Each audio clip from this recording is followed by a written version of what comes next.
Welcome to the Her Story Circle podcast, the podcast that brings you the extraordinary tales of everyday women who are changing the world.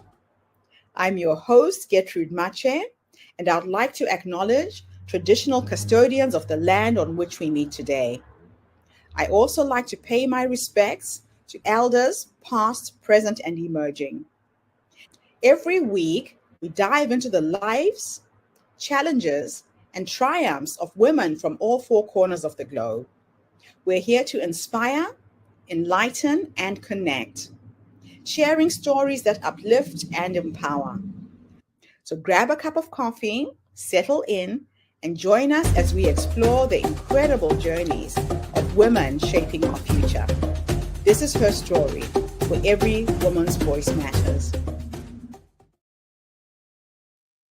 Hello, everybody, and welcome back to the Her Story Circle.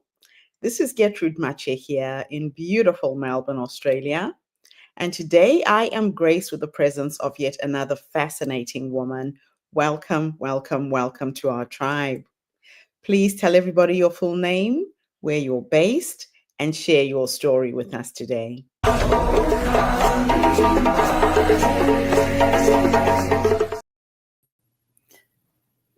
Good day from wherever you're joining. My name is Renata Brown. I currently reside in Atlanta, Georgia, and this is my story. I want to take you with me to a time when I was 13 years old, 6 months, and 9 days. I found myself in a family planning clinic, and the nurse came in and said those words that no 13-year-old should hear, and those words were, "You're pregnant." Now, just 3 years prior to that, at 10 years old, I was in the gifted program. I visited high school when I was 10 and college when I was 11.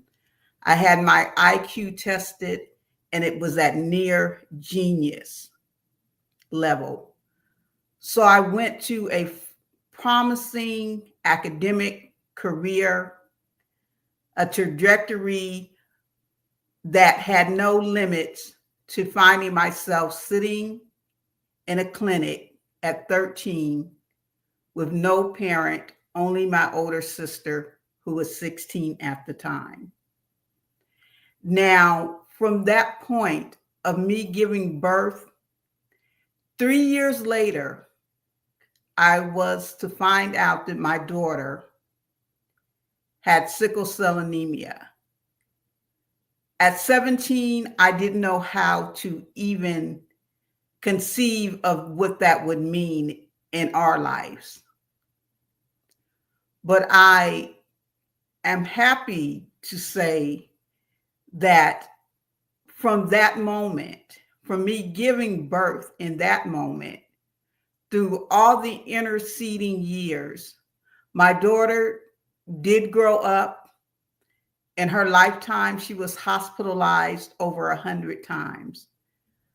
I saw my daughter cold blue 3 times. She eventually did succumb to her illness. I remember thinking that I had cried all the tears possible, but I found out there were many more. At that moment, I had re-enrolled in college. Not only was I going for my bachelor's administration degree, but I was also going for a certification in web and graphic design. My counselor came and looked me in my eyes with all the sympathy that the situation merited and said, "I understand if you want to back out."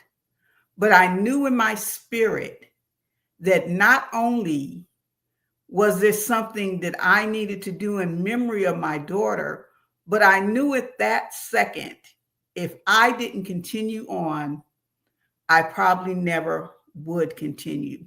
So I went on and got my certification in web and graphic design. And from there, a year later, I received my Bachelor of Arts degree and walked across the stage. I'm sharing this with you because my story took a lot of dips and turns, just like everyone's life. But in all of that, I found purpose. And I came up with an equation for that purpose. Because when I was in college, I didn't love math, but I was in an algebra class. And the one thing I liked about algebra is that you know what the answer is, but you're solving for X. And a lot of times in our life, we are solving for X. So I knew my purpose was to share my story, but not only that, to help other people share their stories. So I went from giving birth to being a midwife to help other people give birth to their visions. So I said, how do we get from the end result of purpose? And purpose is personified when you're able to take what you have and put it out in the world and give it back to others and reap the benefits, have the world enriched by our purposes. So I stepped back and I said, what is this X factor? What is this thing that's in the middle of this? What is in the middle of my story? Yes, all of us have a compelling story, but what is that thing? And I looked at the gifts that I had. I looked at the fact that I'd been writing since I was 8 years old. By the time I was 11, I had my first collection of poetry and put it in a notebook and bound it. And storytelling and writing has been a part of my life for as long as I could remember. Not to only express mine, but to read other people's stories as well. And so I know my purpose was to provide platforms for other people to be able to share their story, not unlike this podcast today.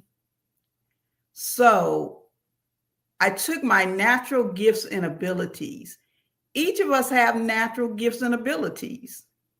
I'm a part of a movement called Genius is Common, and it espouses that everyone has a genius. So in solving that equation, first I had to look at what is it that I'm passionate about? What is it that I am naturally gifted about?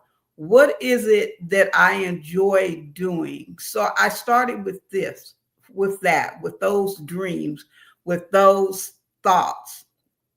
And then I understood, just like I stood in that classroom and I understood that I could not go back. I only had one direction, and that direction was forward. So I understood that hard work has to be applied in order to get to that end result. So as I stood in those dual degrees at the same time, I understood that I had to be able to do the work. Now I'm in media, and people like to be in front of the camera, but they don't understand the work that goes inside. It's not so glamorous when you have to sit and stand for 7 hours to get a 2-second interview or a 30-second interview. So in order to get where you want to get, you must look at, okay, what are my natural gifts and abilities? And what is the work? Because we can't skip over the work. Even though we're in a popcorn social media society, there is still work that goes on behind the scene. So that work might look different to you. It may look like getting a degree, but it may look like just dedicating yourself for a period of time to make sure that you're good at what you do. So my grandmother, who I spent a lot of time with growing up, She was a crocheter. And I'm telling you, she could just sit down and crochet and crochet. So she decided she's going to teach me. And the most that I was ever able to accomplish was one stitch. I couldn't get the carry over. So, what I'm getting at is what you might be good at or what you might have the natural ability, other people do not get it. I don't like when people say, oh my goodness, it's simple, anybody can do it. So that's not always the case, as was the case with me with not being able to carry over the stitch. So I want to stay and really look at what does the work look like. And that's where we have to really dig in to search for that purpose on the other end of it. Well, Renata, you have lived an extraordinary life. Absolutely incredible.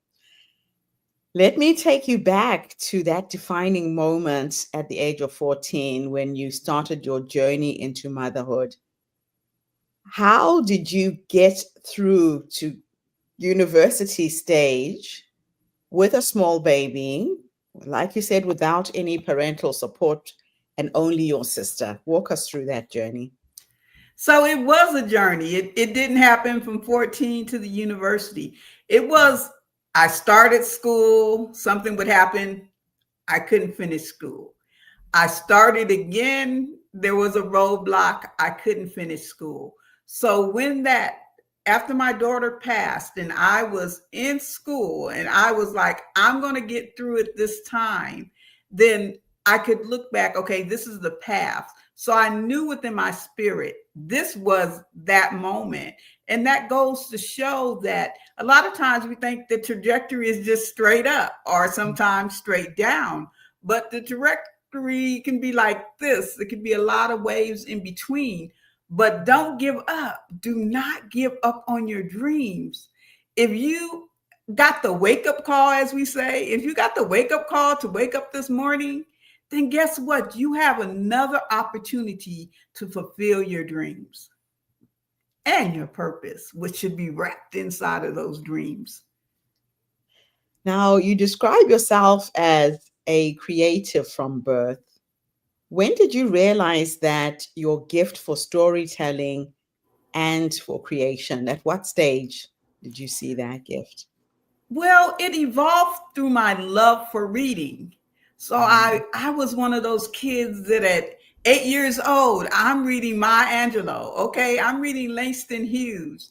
So I love reading, and reading evolved into my gift for writing. And so I mm, was able, it was a way to take those emotions that I was feeling and put them down on the paper. yeah. And that has always been a source of solace for me and inspiration for others. So the first writings were for me, and then I began to write and began to share them and see, hey, not only is this a gift for me, but it is a gift that I can give the world back. I love it. Now, your book is entitled Things I Learned While Packing, and it uses the packing as a metaphor. What's one thing that you had to unpack to step fully into your purpose? Unresolved feelings surrounding being a teen mother. And I didn't know that. I can say that now on the other side of this book, but when I went into the book, that was not my intention. I thought that those feelings were resolved. So I had to give myself grace before I could even extend grace to others. So I had to say, hey, wait a minute. You are 13. You gave birth at 14. You were a child raising a child. So give, and not only that, raising a child with a disease that had no cure and a very limited life expectancy. So I had to turn around and give myself the same grace that I have afforded to others. Yeah. Wow.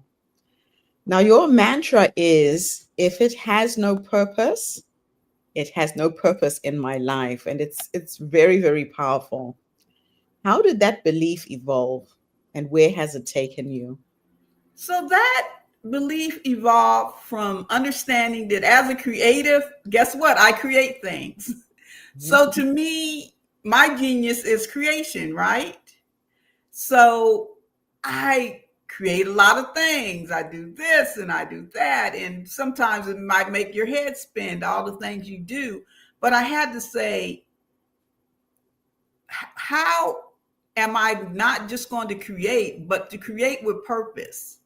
Yeah. So I had to really look at the things that I was doing and actually step back for some things. Because sometimes when you're good at things, especially women, right? Women, we do so many things. We wear so many hats because we can, right?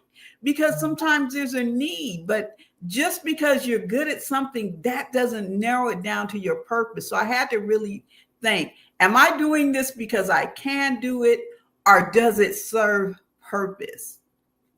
And when I really stepped back and looked at that, that was the driving force. And how do I define, does it deserve purpose? What is the results? What is the fruit? What is the thing that's going to show when I'm gone from here? Will it stand the test of time? Has it helped? Has it enriched?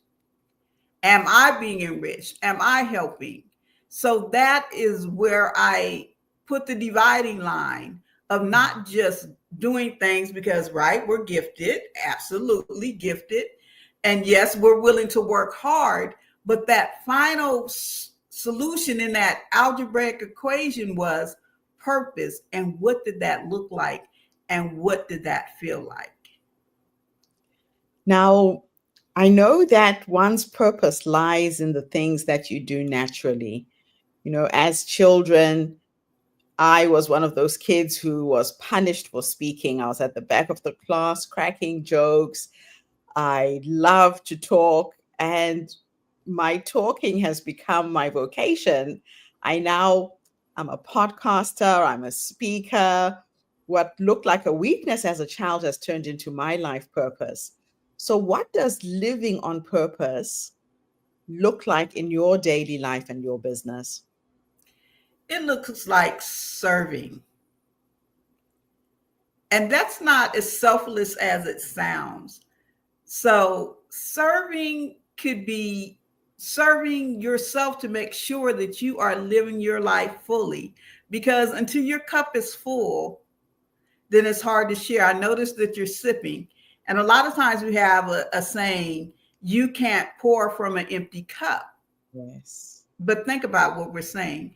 A cup is meant to receive, not to pour. We pour from a pitcher.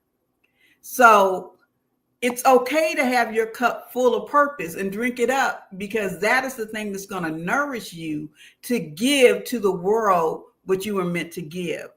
So I tell people, no, don't say you can't pour from an empty cup, because a cup is for receiving. Make sure your pitcher is over there filled up.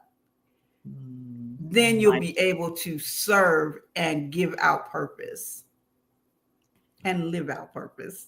I love it. Now, you said that everyone has a genius inside them.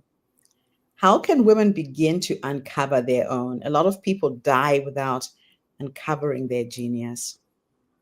So I had a chance to mentor children in high school and junior high with this concept that genius is common. And I'll have to give a shout out to Bruce George, who is the curator of this movement. And one of the things I notice about kids, when you ask them what their genius is, they tell you their talents, their abilities. They tell you the things that, okay, people have told them, right? Or something that they know. But some people say, I don't have any genius. And I say, I noticed when you walked in, you had a beautiful smile and you have the gift of hospitality.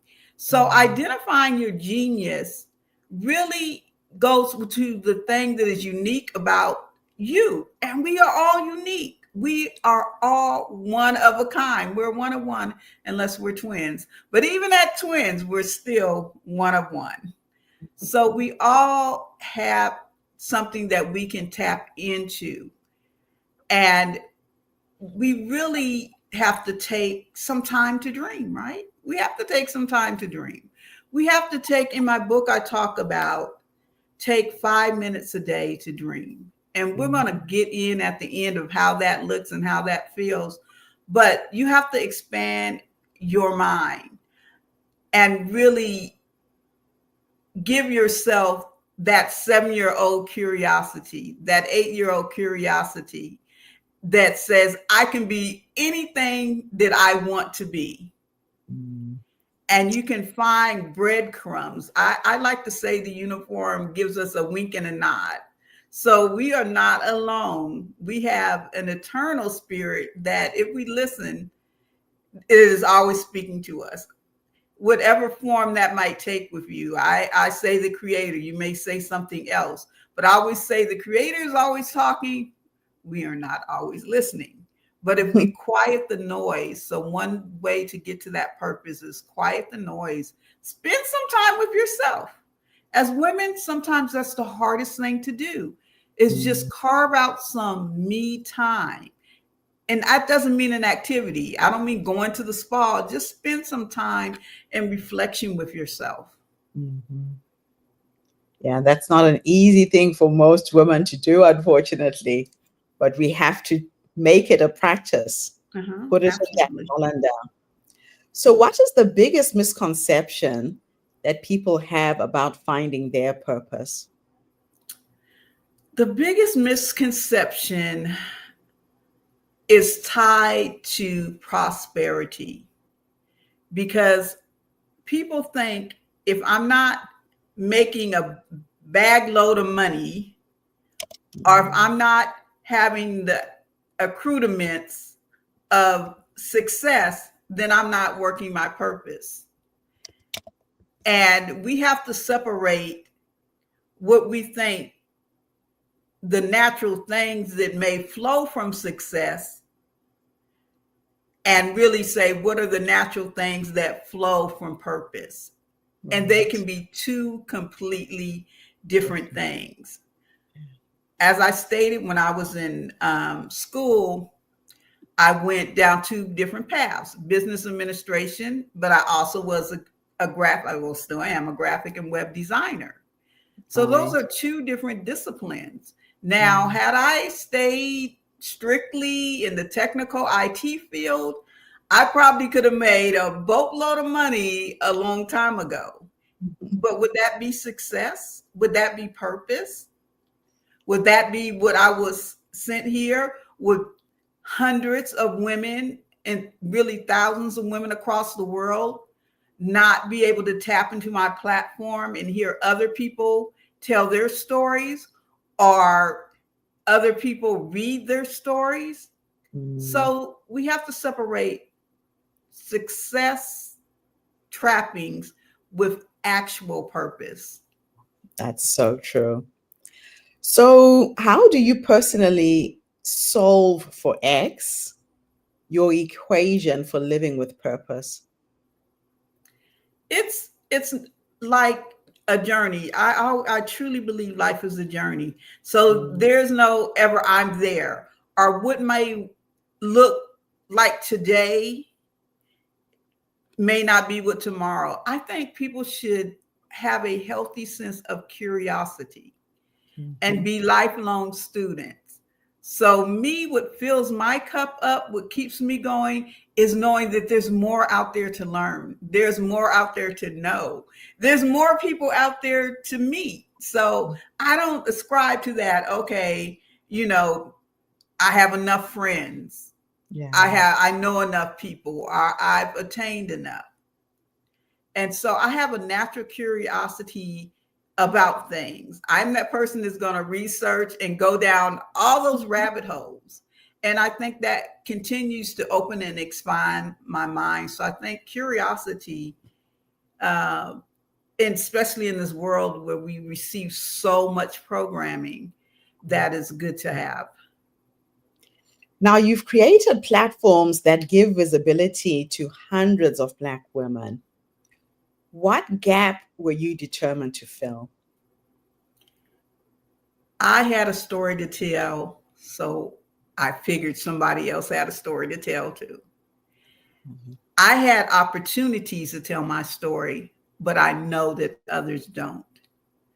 So it was important, just like I say, from the time I was a child, it was important to tell those stories. And so that's what I wanted to make sure that I did, is tell those stories and give people an opportunity to tell their stories. Love And it. then that goes back into my natural curiosity. I want to hear your Absolutely. I love it. Now, how do you balance being the storyteller and the one who creates stages for others to tell their stories? I call on my ability to compartmentalize. So I'm left-handed, and I think left-handed people just have a little bit. No offense to the most of the population who are right-handed, but I think with my whole brain. I discovered this, like, okay, you don't think like everybody else's think. So I very regimented. I live by calendars, clocks, and alarms. And I feel that's what works for me. Other people may work a different way, but it's, to me, it's a matter of organization, and Mhm. to do that. And really, and it goes back to your purpose too.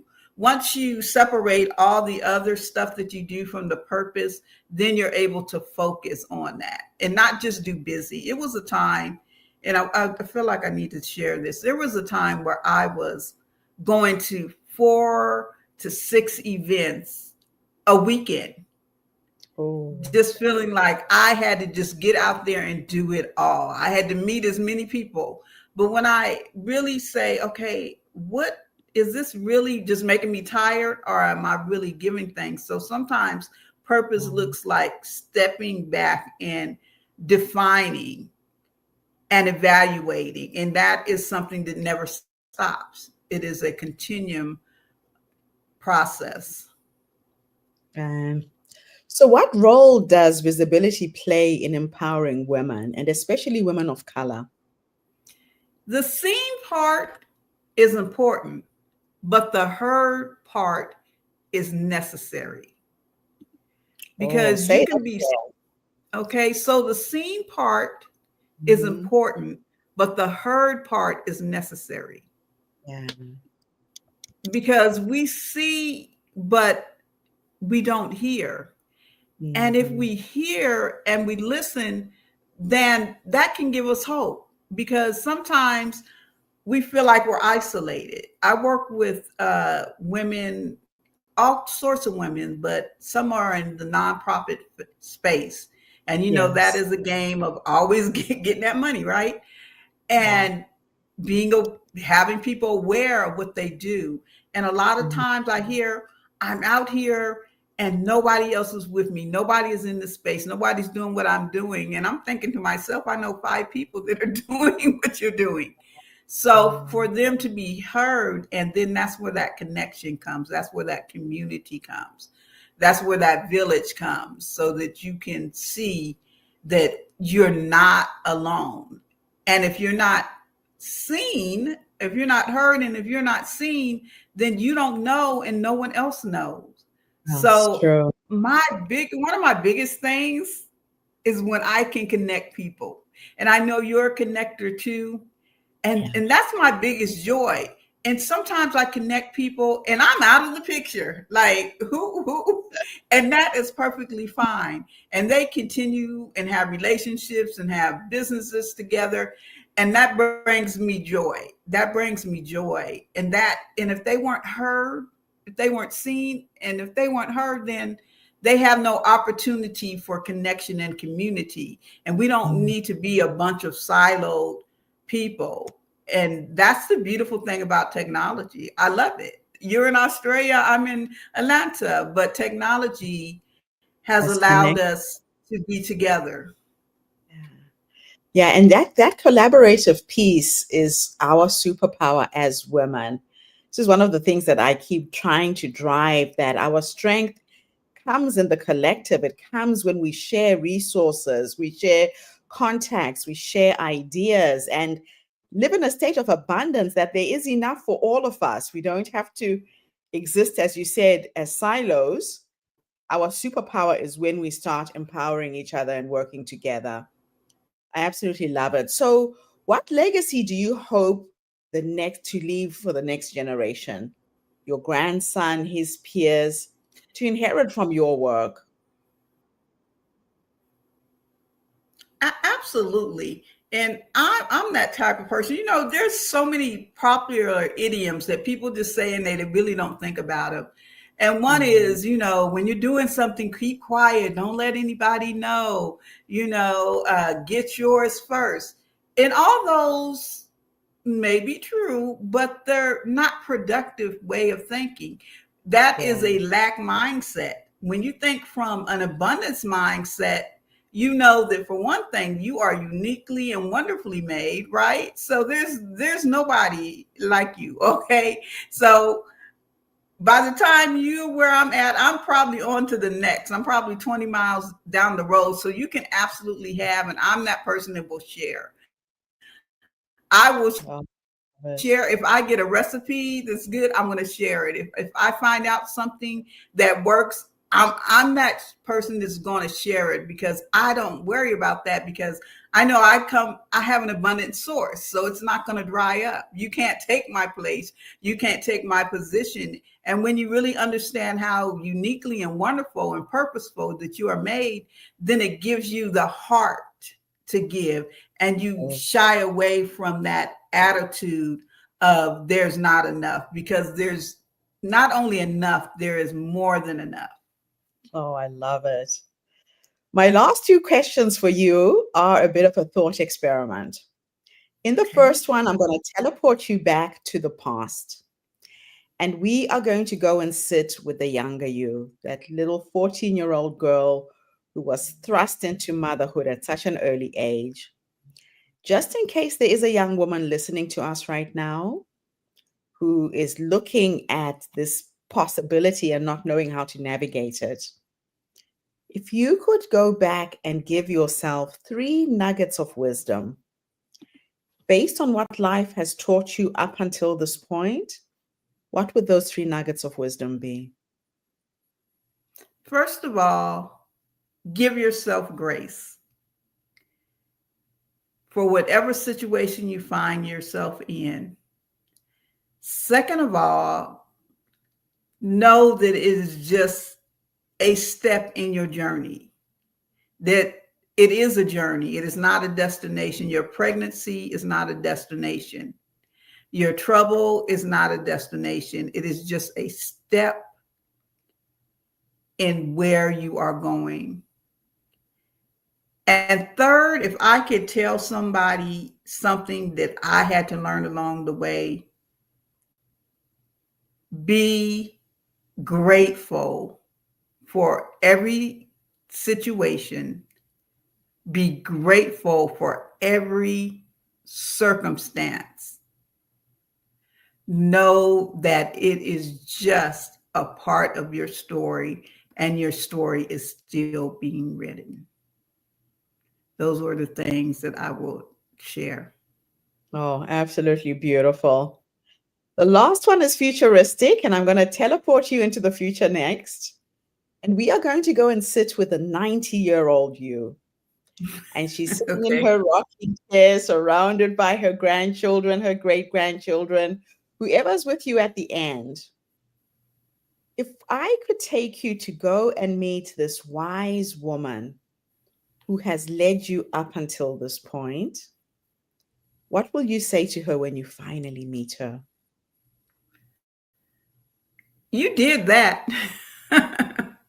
live, live your life. We don't know whether our life is going to be long or it's going to be short. But one thing we do know, that every moment is a gift. So live your life. Take that chance.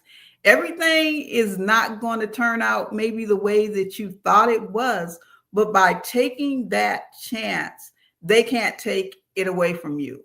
I've done some things, and oh boy, they may have not been successful, but one thing I can say is I did that. And so at the end of time, I want to tell my grandchildren and those for our posterity to say, go ahead and take that chance, because you have to step forward. I absolutely love that. The other reason why I like to ask women this question, Renata, is a lot of women don't realize that the wise woman is already in us. Mm-hmm. You at 14 didn't realize that this wise woman who's sitting with me right now existed. So I have a little game that I play when I get stuck. I play with the energy of who I am becoming. I have a vision of what I will be, who I will be at 90. And when I get stuck, I tune into her energy and I ask her questions. I go into my meditation and prayers and I ask a question. So, what is the next step? So, we are born with a lot of wisdom. Like you said, the genius is there. It's how do you tap into it and use it to propel you to where you are going, into who you are becoming. So, thank you for listening to your wise woman. She certainly has played a huge part in who you are. And I really look forward to staying connected to you. Thank you so much for this interview. Absolutely. Can I share one little nugget? Yes, please do. Spend 5 minutes a day dreaming. Tap in. I love the way you said tap in. Tap into that young you and tap into that old you. And in that space in between, think about all the amazing things that you could be. Start your day with that. And every time I say this and I look and I'm looking at someone's face, a smile comes, because when you dream about the possibilities, it transports you into a place of joy and on your journey for your purpose. Absolutely beautiful. Renata, thank you. I've got your website at the bottom of the screen. If anybody out there wants to connect, be inspired, write a book, please don't do things the hard way. There are experts who will handhold you through the whole process from beginning to end. So, dreamspirebooks.com. Reach out to Renata, get some help, share your story with the world. I'll be back again tomorrow, everybody, with yet another amazing guest. Thank you for tuning in today. And remember, the Her Story Circle is not just a podcast. We're a social impact movement that brings you the stories and voices of women from all over the world. We share our stories to uplift you, to inspire you, to energize you, but most importantly, to help take you from where you are now to where you're trying to go. So tune in again tomorrow when I interview yet another amazing guest. In the meantime, have a fantastic day, morning, or evening, wherever you are in the world, and bye for now. Thanks again for the interview, Renata. Thank you. Bye for now. Bye. Thank you for tuning into the Her Story Circle podcast. I hope today's story has inspired.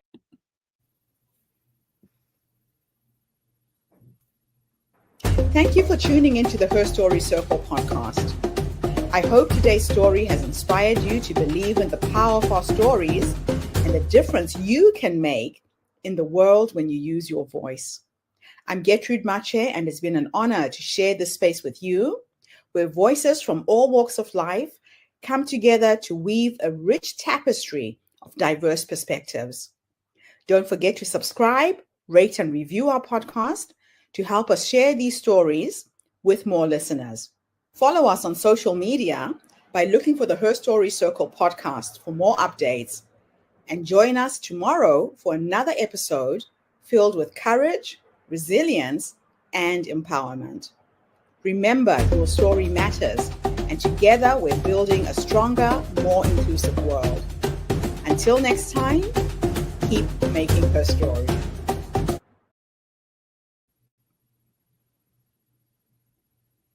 Okay, do I just leave?